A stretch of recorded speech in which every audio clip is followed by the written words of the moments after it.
Hello friend, मैं आदित्य। आज इस वीडियो में हम मोहम्मद बिन तुगलक को देखेंगे।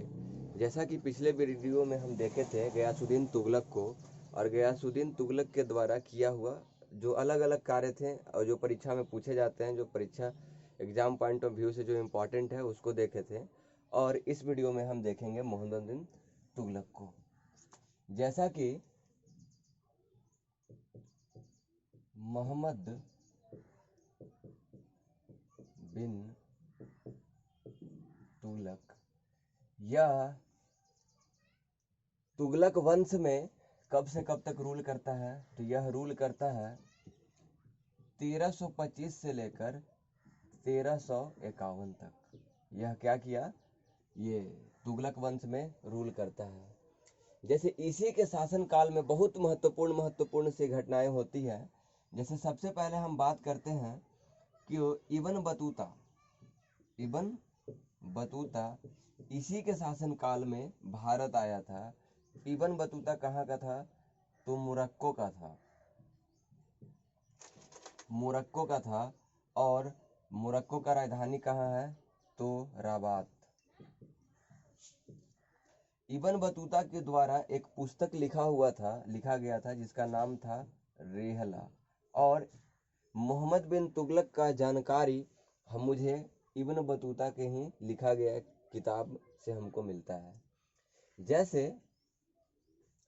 सबसे पहले हम जानते हैं तो मोहम्मद बिन तुगलक, जितने भी तुगलक डायनेस्टी के रूलर थे, सबसे ज़्यादा पढ़ा लिखा इंसान था। यानी पढ़ा लिखा इंसान था। यह एक अच्छा मैथमेटिशियन था, एक अच्छा एस्ट्रोनॉमी था, एक अच्छा मेडिकल साइंस में भी इसको नॉलेज था। उसके बाद लेकिन इनके द्वारा कुछ योजनाएं तो अच्छी बनी, लेकिन उनका इम्प्लीमेंटेशन अच्छा तरीका से हो नहीं पाया, जिसके वजह से इनको पढ़ा लिखा मूर्ख का दर्जा दिया गया। मतलब यह पढ़े लिखे, पूछा जाता है एग्जाम में कि पढ़ा लिखा मूर्ख शासक कौन था, तो पढ़ा लिखा मूर्ख शासक था ये कुतुबुद्दीन ऐबक। तो सबसे पहले हम जानेंगे कि मोहम्मद बिन तुगलक के शासन काल में, उनसे रूलिंग पीरियड में ऐसा क्या क्या होता है जिसके वजह से हम लोग मोहम्मद बिन तुगलक को पढ़ा लिखा मूर्ख शासक कहते हैं। जैसे मोहम्मद बिन तुगलक अरबी और फारसी भाषा का बहुत अच्छा जानकार था। मतलब अरबी और फारसी भाषा का वह विद्वान था। सबसे पहले हम बात करते हैं, जैसे वह 1325 में गद्दी पर बैठा, तो 1326 में क्या करता है, 1326 में दोआब वाले क्षेत्र, दोआब क्या होता है, दो नदियों के बीच के भूमि को हम लोग कहते हैं दोआब। बेसिकली इसका इंटेंशन था गंगा और यमुना। और हम लोग जानते हैं कि यमुना कहाँ से निकलती है, यमुना निकलती है यमुनोत्री से। और गंगा कहाँ पे होती है, तो गंगा दो नदियों के मिलने से बनता है।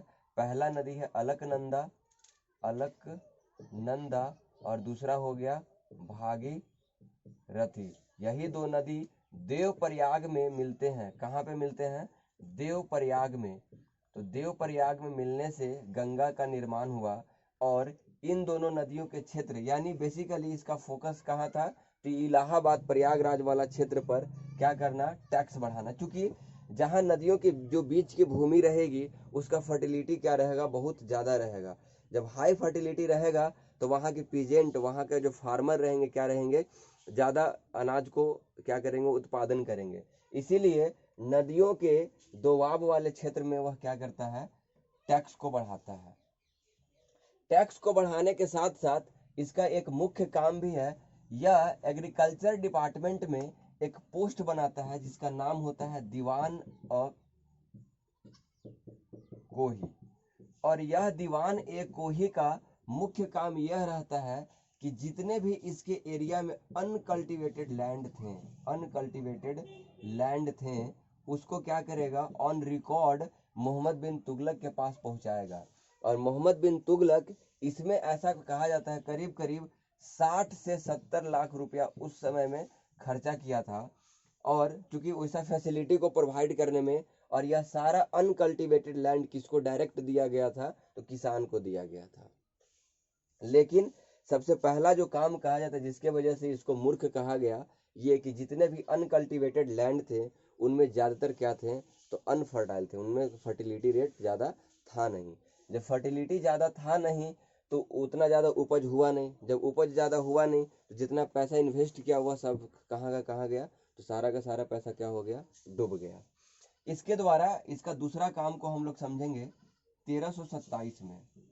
1327 में यह अपना कैपिटल यानी अपना जो राजधानी था उसको शिफ्ट करता है दिल्ली से। कहाँ पे शिफ्ट किया, दिल्ली से शिफ्ट करता है दौलताबाद।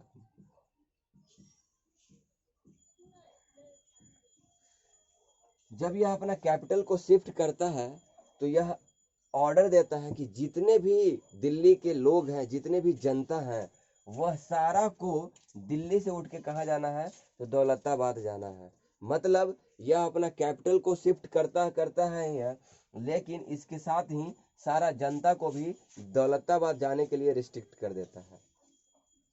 और इस शिफ्टिंग के दरमियान मोहम्मद बिन तुगलक को भारी लॉस का सामना करना पड़ता है, बहुत ज़्यादा नुकसान हो जाता है।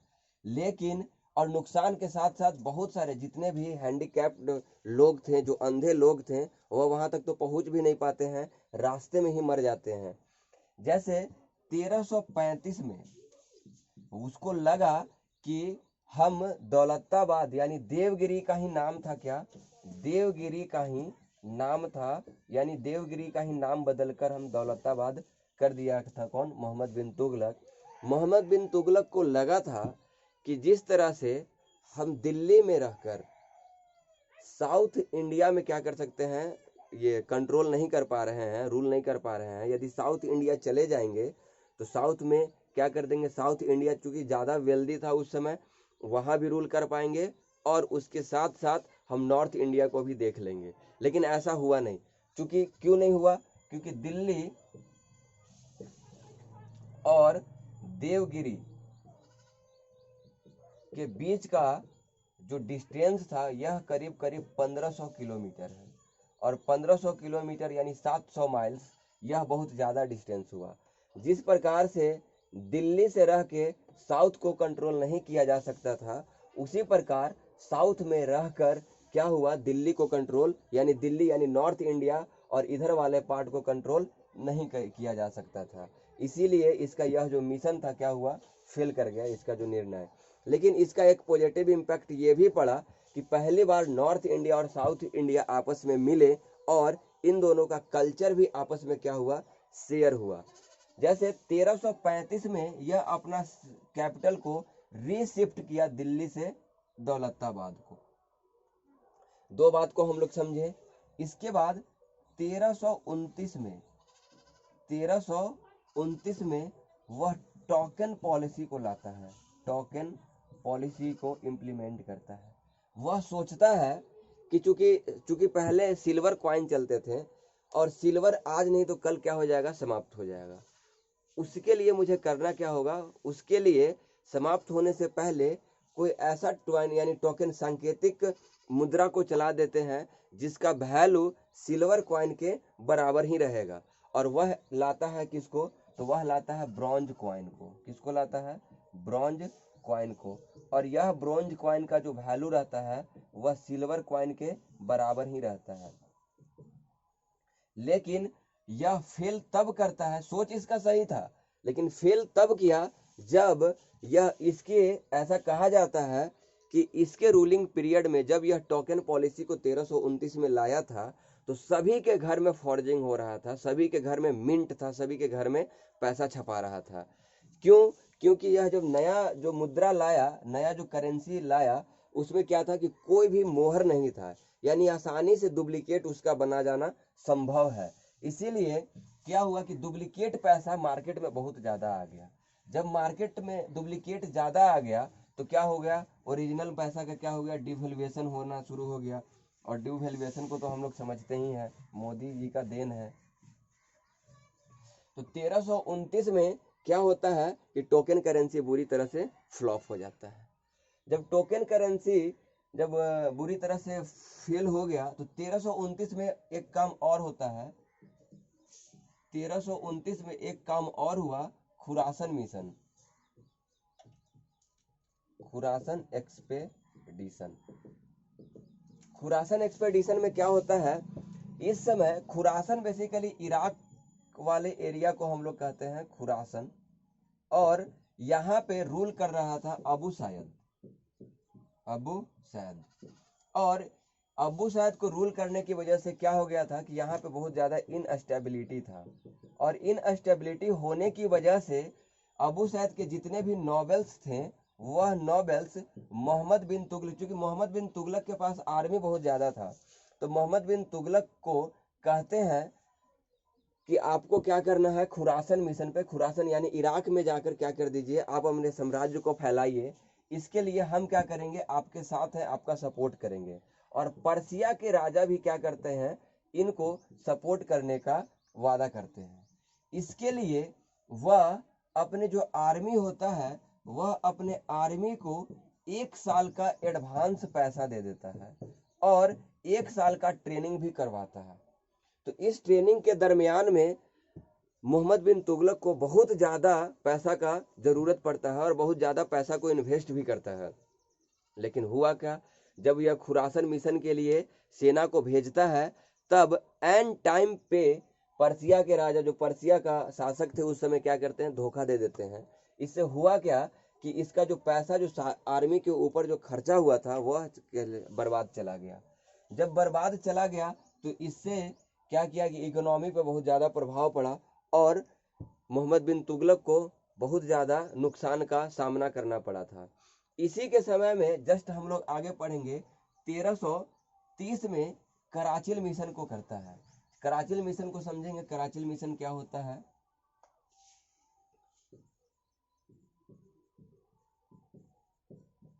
कराचिल एक्सपेडिशन, और कराचिल एक्सपेडिशन में जैसे कराचिल बेसिकली हिमालय का ये चाइनीज वाले पार्ट को हम लोग कराचिल कहते हैं। इसका यह सोच था कि हम अपने साम्राज्य को क्या करेंगे, चाइना में भी थोड़ा बहुत एक्सपेंड करेंगे। इसके लिए इसका तो विजन ठीक था, लेकिन सीजन जो वह चुना था, यह सीजन विंटर सीजन को चुना। जब यह विंटर सीजन को चुना तो उस समय जैसे ही जितने भी सैनिक क्या करते हैं, हिमालय पे चढ़ाई करते हैं, तो आधा तो बर्फ और ठंड की वजह से क्या हो गए, मर जाते थे। यानी इसका जो कराचिल मिशन था, कराचिल मिशन भी बुरी तरह से क्या हो गया, फ्लॉप हो गया। इस प्रकार से हम लोग देखें कि 5 ऐसा काम था जिसके वजह से मोहम्मद बिन तुगलक को पढ़ा लिखा मूर्ख कहा जाने लगा और कहा जाता है इतिहास में। इसी के समय में कुछ कुछ और भी घटनाएं हुई, जैसे हरिहर और बुक्का, विजयनगर साम्राज्य का स्थापना होता है 1336 में। विजयनगर साम्राज्य का स्थापना होता है 2 भाई मिलकर, जिसका नाम होता है हरिहर और बुक्का। और हम लोग जानते हैं कि विजयनगर का राजधानी उस समय कहाँ था, तो उस समय विजयनगर का राजधानी था हम्पी। इसी के समय में एक काम और होता है 1347 में। 1347 में हसन गंगू,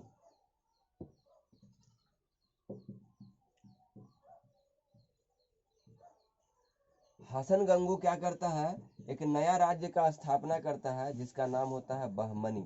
यानी बहमनी राज्य का स्थापना कौन किया, तो किया हसन गंगू। अब 1351 में सिंध मिशन के दरमियान, सिंध एक्सपेडिशन के दरमियान क्या होता है, थाता में इसका मृत्यु हो जाता है और इस तरह से मोहम्मद बिन तुगलक क्या हो गया, मर गया। और मोहम्मद बिन तुगलक के मर जाने के बाद इसी का चचेरा भाई, जिसका नाम होता है फिरोज शाह तुगलक, जो कहा जाता है कि तुगलक वंश में सबसे ज़्यादा समय तक रूल किया और सबसे ज़्यादा साम्राज्य को, यानी तुगलक वंश का सबसे पॉपुलर कौन था, तो फिरोज शाह तुगलक था। तो अगले वीडियो में हम फिरोज शाह तुगलक को पढ़ेंगे। Thank you.